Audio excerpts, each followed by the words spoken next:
फिर तुम्हें यहाँ दर्द होने लगता है।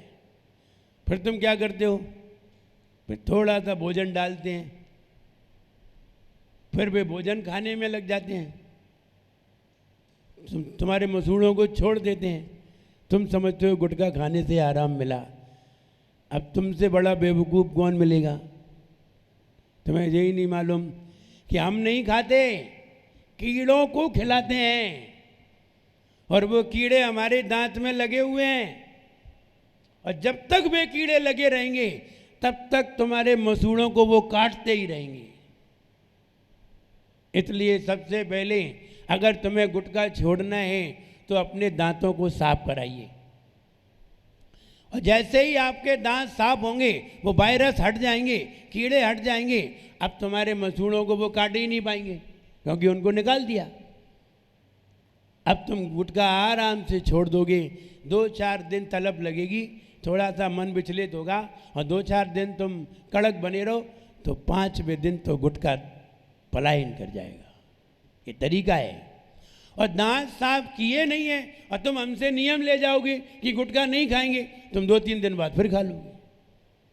नहीं मानोगे, क्योंकि दांत में वायरस तो बैठा है। ऐसे ही शराब पीते हैं तो शराब का वायरस पेट में होता है, गुटखे का वायरस मसूड़ों में होता है। इसलिए, और अंदर निगोदिया जीव भरे हैं। हम सोचते हैं हम भोजन कर रहे हैं। अरे तुम भोजन नहीं कर रहे हो, तुम तो कीड़ों को भोजन करा रहे हो।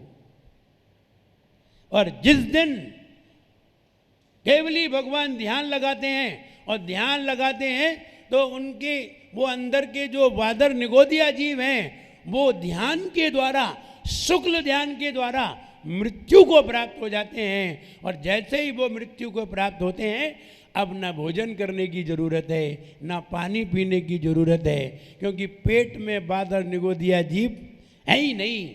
इसलिए तीर्थंकर भगवान आहार नहीं करते, ना आहार ग्रहण करते हैं, ना जल ग्रहण करते हैं, क्योंकि अंदर बादर निगोदिया जीव नहीं है। और जब तक केवल ज्ञान नहीं हुआ था तब तक तीर्थंकर भगवान आहार भी ग्रहण करते हैं। क्यों करते हैं? निगोदिया जीव हैं। तो बताइए, हम भोजन करते हैं कि कराते हैं? किसको कराओ? कराओ कराओ, उसमें कोई बात नहीं है, लेकिन कराते समय ये जानो और ये कहो कि हम भोजन नहीं कर रहे हैं, हम तो भोजन करा रहे हैं। ये भी जानो अगर ज्ञान है तो। और तुम ऐसे कहोगे कि मैं भोजन नहीं करता हूँ, मैं तो ज्ञायक स्वभावी हूँ, ज्ञान दर्शन स्वभावी हूँ, मैं भोजन कहाँ करता हूँ, पेट में कीड़े हैं वो भोजन करते हैं, लोग तुम्हें ज्ञानी कहने लगेंगे। भैया इन्हें बहुत अच्छा ज्ञान हो गया है। फिर तुम कह देना, अरे काहे का ज्ञान, हम तो महाराज की सुन आए सो कह रहे हैं।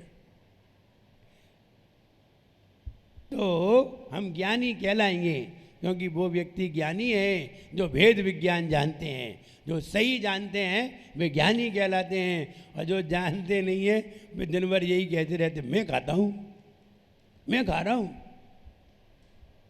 तो वो ऐसे ही कहते रहते हैं, अज्ञान की भाषा बोलते रहते हैं। तो यहाँ भामंडल की बात है तो भामंडल में 7 भव दिखाई देते हैं, लेकिन भामंडल शरीर से निकलने वाला नहीं होता। शरीर से निकलने वाला होता है वो आभा मंडल होता है, और देवों द्वारा जो लगाया जाता है वो भामंडल होता है, वो आईने की तरह होता है। और शरीर से निकलता है 6 तरीके का, शरीर से ओरा निकलता है, काला, नीला, स्लेटी, पीला, गुलाबी और वाइट, सफेद। Black, blue, grey, yellow, pink, white, 6 रंग का शरीर से ओरा निकलता है। कितने रंग का? 6 रंग का। इनमें सबसे बढ़िया जो ओरा होता है वो सफेद होता है, उससे घटिया होता है वो पिंक होता है, और उससे घटिया होता है वो येलो होता है, और सबसे घटिया होता है वो ब्लैक होता है। सबसे घटिया ब्लैक। जो 6 लेस्याएं हैं, इन्हें आगम में, शास्त्रों में लेस्या कहते हैं। शास्त्रों में इन्हें लेस्या कहते हैं। कृष्ण नील कापोत पीत पद्म शुक्ल। तीर्थंकर भगवान की लेस्या कैसी होती है? शुक्ल, परम शुक्ल, सफेद ओरा निकलता है। अगर किसी के शरीर से सफेद ओरा निकले, ऐसे व्यक्ति से दोस्ती जरूर करना। सफेद कपड़े वालों से नहीं, सफेद ओरा वालों से। सफेद कपड़ों में भी काला ओरा निकल सकता है। सफेद कपड़ों में काला ओरा निकल सकता है, और काले कपड़ों में भी सफेद ओरा निकल सकता है। कपड़ों से कोई मतलब नहीं है। ओरा तो हमारे भाव से बनता है। जब हमारे अंदर किसी को मारने के भाव होते हैं, किसी को काटने के भाव होते हैं, जान से मारने के भाव होते हैं, हाथ पांव काट करके गर्दन काटने के भाव होते हैं, तो व्यक्ति के शरीर से काला ओरा निकलता है। आप कभी कभी बैठे हों और कभी कभी आपके हाथ पर मच्छर बैठ जाए और मच्छर काटने लगे तो क्या करते हैं? हाँ, उड़ाते हैं कि निपटाते हैं? बोले एक आध बार उड़ाते हैं और 3-4 बार आए तो निपटाते हैं। जैसे ही तुम्हारे अंदर मारने के भाव आए, आप समझिए आपके शरीर से काला ओरा निकल रहा होगा। किसी भी जीव को मारने के भाव आ जाएं, आप सवेरे सवेरे टहलने जाते हैं पार्क में, जाते हैं कि नहीं? कुछ लोग जाते होंगे। और किस पे जाकर के बैठते हैं? घास पे। आपके अंदर से नीला या काला ओरा निकल रहा होगा।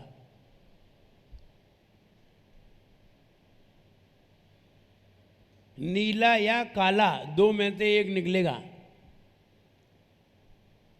और जब आप घास आपको बीच में मिल जाए और आप घास पे पांव न रखें, तो आपके शरीर से पीला ओरा निकलता है। अंतर इतना है, अगर काला ओरा किसी के शरीर से निकलता है, नीला ओरा शरीर से निकलता है, तो काला, नीला और ग्रे, ये 3 ओरा नरक में होते हैं।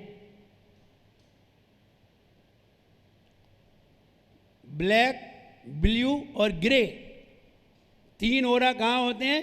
नरक में। और येलो, पिंक और वाइट कहाँ होते हैं? स्वर्ग में।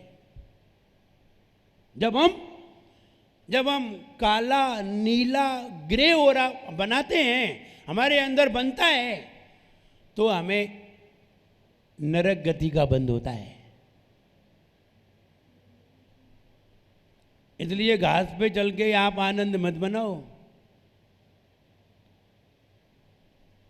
और किन्हीं ने कहा कि घास पे चलना लाभदायक है। उन बेवकूफ़ों से कहो कि हमारे महाराज कभी घास पे नहीं चलते हैं, तो क्या वे दुखी रहते हैं? घास पे चलना लाभदायक है। कितने का घास पे चलना लाभदायक है? तुम ही सब जानते हो। और ये तीर्थंकर तो जानते ही नहीं थे, और ये महान ऋषि हैं, वे तो कुछ जानते ही नहीं थे। जरा सी MSc क्या कर ली, बड़े भारी होशियार हो गए।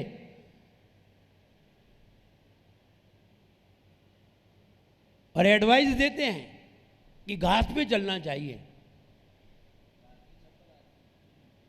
है ना। कई लोगों ने चप्पल ही घास की बना दी।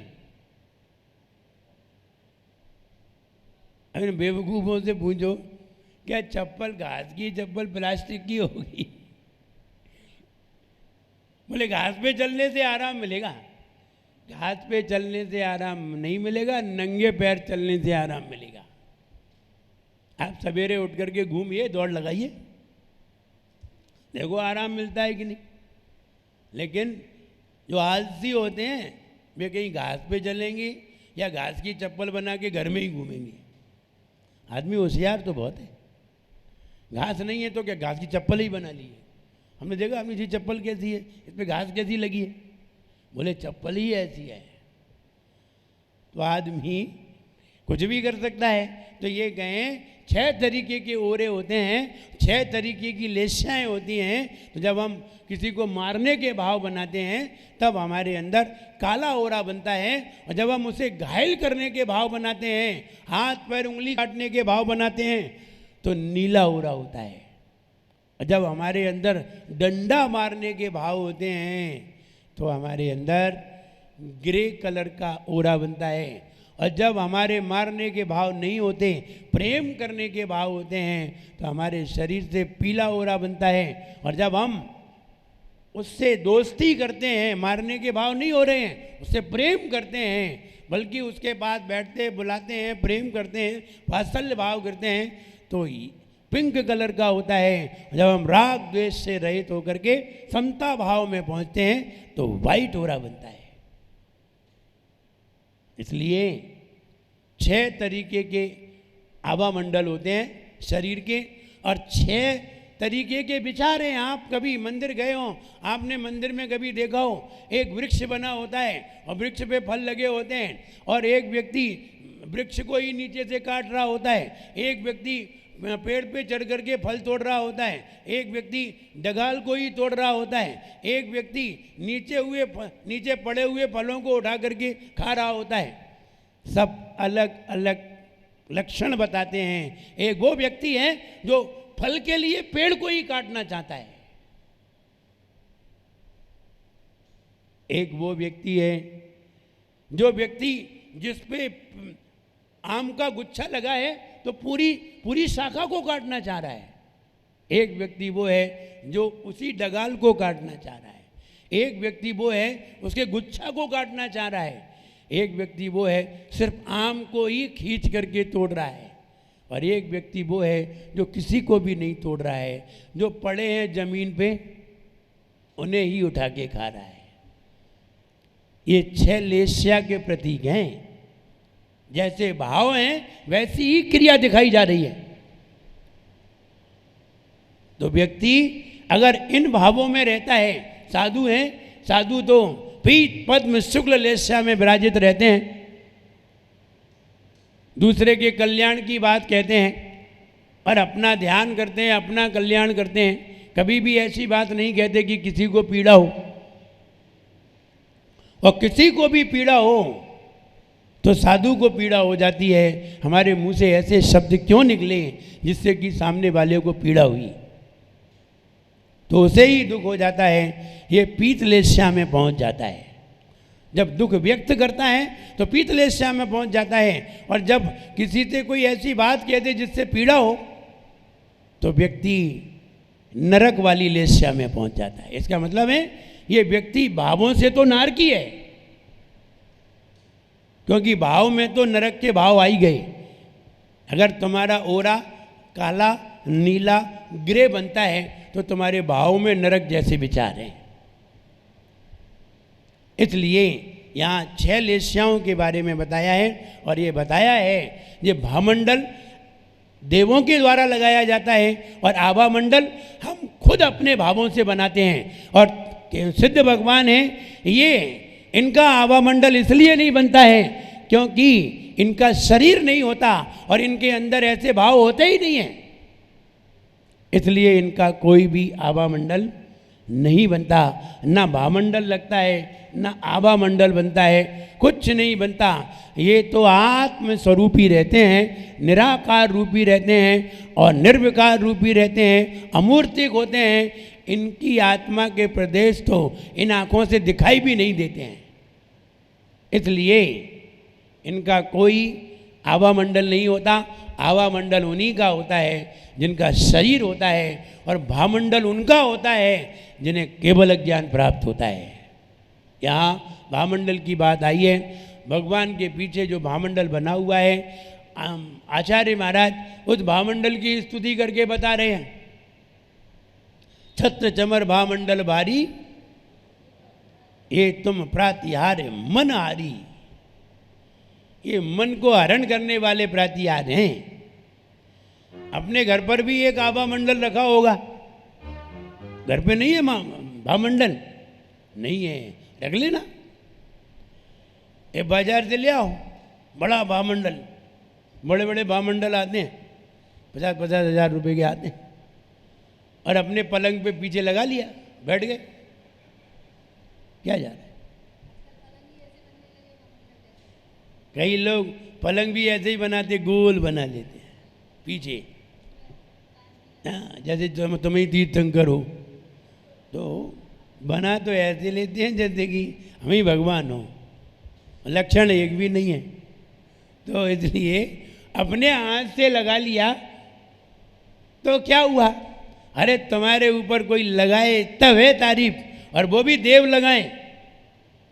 और देव हर किसी के पीछे भामंडल नहीं लगाते, जो देवादि देव होते हैं उनके पीछे भामंडल लगाते हैं। आपको भामंडल लगवाने का शौक है तो देवादि देव बनिए, मुनि बन करके केवल ज्ञान प्राप्त करिए। भामंडल एक क्या कई भामंडल लग जाएंगे, रोज नए नए लग जाएंगे, वरना भामंडल तो छोड़ो, कोई थर्माकोल का भी लगाने नहीं आएगा। तो यहाँ वो भामंडल जिसमें 7 भव दिखाई देते हैं, और वो भामंडल देवों के द्वारा लगाया जाता है, 6 लेस्याओं का प्रतीक होता है। लेस्या कैसे बनती है? एक तो कषाय का परिणाम चाहिए, और दूसरा मन वचन काय योग का परिणाम चाहिए। जो लेस्या की जो परिभाषा है, जो सूत्र है, वो सूत्र लिखिए, बहुत सरल सूत्र है जो हमने निकाला है। कषाय धन योग बराबर लेस्या, कषाय धन योग बराबर लेस्या। अब तुम्हारे अंदर कषाय भी होना चाहिए, और तुम्हारे अंदर मन वचन काय की प्रवृत्ति भी होनी चाहिए। दोनों अगर होंगी तो क्या तैयार होगी? लेस्या। दोनों मिलेंगे तो ही होगी, एक होगी तो नहीं होगी। कषाय भी मिलना चाहिए और लेस्या भी मिलना चाहिए। नरेंद्र भैया जी आ गए? तुम जल्दी आ गए? नहीं, तुम तो सही समय पे ही आए थे, वो हम ही थोड़े जल्दी स्टार्ट हो गए। तो